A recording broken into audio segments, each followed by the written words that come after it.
Ah, Mike Sigrist and Neal Oliver. These guys have both had good years, unlike Chris Pikula. Both of these guys have really made names for themselves this year. Mike, of course, with the top 8, with I think probably the most fun deck in the top 8 of. Yeah, the odds-on aggro deck in Hawaii. In Hawaii, yeah. Neal started making a name for himself last year. The Modern Masters GP that he won was last year. Yeah. Turn 4 embodiment of spring. Is that what I just saw? That is not. Well, it's going to block though. No, it's not going to block. That's the kind of card that we haven't. I don't think I've seen one of those on camera yet today. No, this is the first one I've seen on camera. Every now and then there's. How often do you play embodiment of spring? I might play it more than most. The nice thing is this exactly. You can block and be like, you want to unmorph? You want to let me sit here and just stonewall you with this embodiment? Because if they do unmorph, you just sack it and go get one. Well, it looks like he's going to sack it anyway. Yeah. You often see it also in a deck with a lot of delve effects. Ah, Savage Knuckleblade. No. Big Knucks in the house. Also very good against morphs.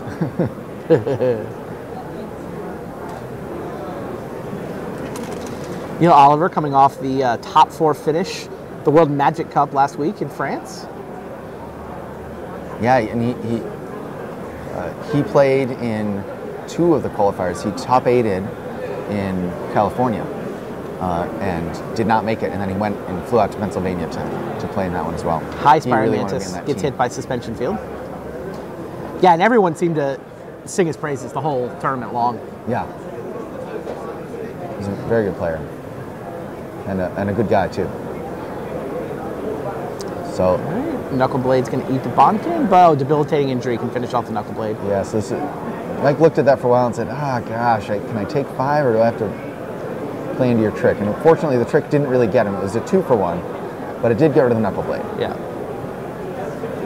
Do you think Sigrist can probably live with that? Yeah, especially when you have a Bear's Companion to follow it up. Yeah, he knew Neal was up to something. It's like, I can't just take the damage. Sweet. Morph blocks morph. Monastery Flock trades with I didn't see what. That's a Canyon Lurker, so if he didn't block, he was taking a lot of damage there. Now we might find out what this last morph is, because there's been no play from Neal.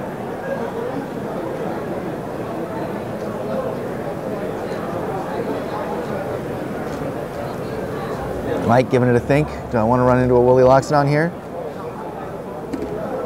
Looks like he doesn't, and it is a Woolly Loxodon. Woolly Loxodon, which goes on the offensive, so there's a follow-up for Neal. It's another morph. 4 untapped, though? Okay. Monastery Flock. So, good enough to block the bear. Flock. I'll trade you 6 damage for 2 damage. It got Crippling Chilled, actually. So, Woolly Loxodon, Crippling Chilled. Buying Mike Sigrist some time to try to attack, but Neal still has guys. Block. Bear's Companion trades with a face-down Temur Charger. And the bear can't get through the Monastery Flock, so that Woolly Loxodon has only 1 more turn to untap, and then Mike Sigrist has to find an answer for it. He does have a morph. Oh, and there's more for that morph to deal with now. It's like 4/4 Hooting Mandrills joins Neal Oliver's team. Mike can hold up the bear and block the Mandrills, so the bear just running its head into the flock is no longer useful. And there we're going to see him, the Kintry Warden. Our friend, the Kintry Warden, doing work all day long in the feature match area. There he is. Blocking Woolly Loxodons. And buying some time, but the Abomination of Cajole. I haven't seen a lot of him. This is a really, really good. Wow, ate a Right of the Serpent for the bear. Ooh, wow. So now no good answer for the Mandrills. No, they just... Kintry can block Loxodon, but still 7 turns going to add up pretty quick. And a loot for Sigrist. Become Immense? That's pretty good. Kintry Warden can take down Woolly Loxodon. I kind of wonder if maybe it would have been better to take on the Mandrills Trampler? instead of Trample, and you have the Regenerator. Sigrist tapping mana, does he have his morph? And that big tap made it look like it was a big morph, so. Bitter Revelation, yep. This is looking tough for Sigrist. He seems to have drawn a lot of land and just been a little bit behind ever since that Knuckleblade died.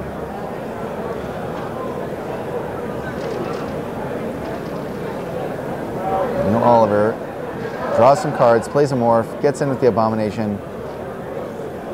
Oh, disdainful stroke. And a Winter Flame there gets some work done. He gets a little reprieve from the Abomination. But Garo Bloodsucker comes down. And that is it. Neal Oliver wins game 1. Yep. The Bloodsucker with all those guys out there. That was a lot of... Yeah. A lot of blood. Mike packs to be it sucked.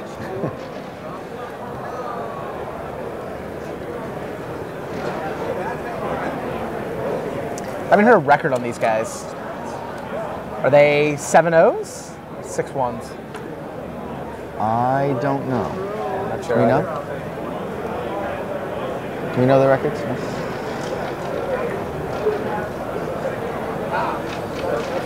Definitely a couple names that have been floating around the top of the Swiss.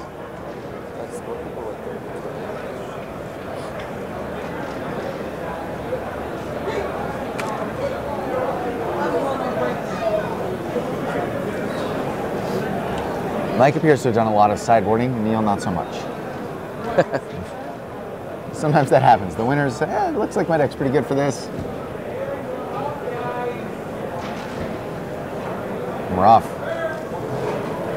Coming to play tap lands.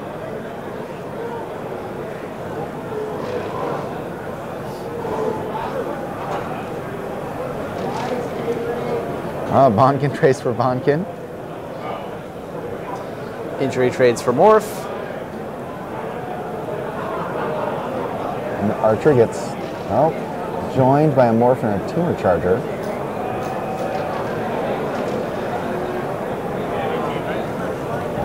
Another card we've seen a lot of today, Bitter Revelation. We really have. Successful decks are playing that card. Outlast in a long shot squad. Wow. Abomination and Tumor Charger. Good thing he did Take that 6. Outlast, as opposed to waiting on it. Now he has a chance to block that Abomination. But or just kill it. Let's not mess around. Kills it in attacks. So Sigrist taking sort of an offensive stance there, saying I'll trade 4 for 3 damage. Geez, Suspension Field and Hooting Mandrills. It's a nice tempo turn. Of course, Bear's Companion all by itself is also a pretty nice tempo play. Yeah, it will trade with... How about more Bitter Revelations? A Crippling Chill gets played in response to a Rakshas's Secret. Mike Sigrist's hand is empty.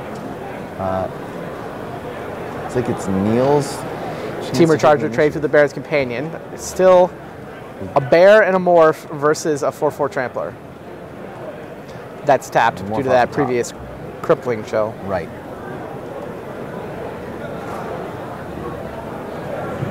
Oh! Dragon Scale Boon untaps Hooting Mandrills and puts 2+1/+1 counters on it. It eats a Radical Mystic. Now, Sigrist did have a suspension field for it. Now what got the bear? Abzan Charm gets the bear, and an Abomination of Goodwill and a Woolly Loxodon for Neal. This is going to close out quick. Wow, there you go. There's the handshake. Neal Oliver. He wouldn't mind making another Grand Prix top 8. He certainly wouldn't. He has shown that he is very, very good at these